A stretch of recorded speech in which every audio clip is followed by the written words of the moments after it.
action ready 20 ना बेटा चीज बड़ी है मस्त मस्त तू चीज बड़ी है मस्त तू चीज बड़ी है मस्त তোকে এত তুই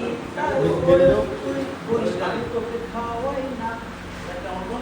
কফি খাওয়াই তোর জন্য কফি আনছি দেখাস নি আমার বন্ধু মানসিকভাবে একটু অসুস্থ হয়ে গেছে যার কারণে আমি আপনাদের কাছে দুঃখিত আমার বন্ধুর মানসিকভাবে একটু অবনতি ঘটেছে ওকে এক্ষুনি পাবনায় নাও মায়া কি কাচ্ছে বললাম না পাগল পাগল প্রথমবারই ভালো করছিলাম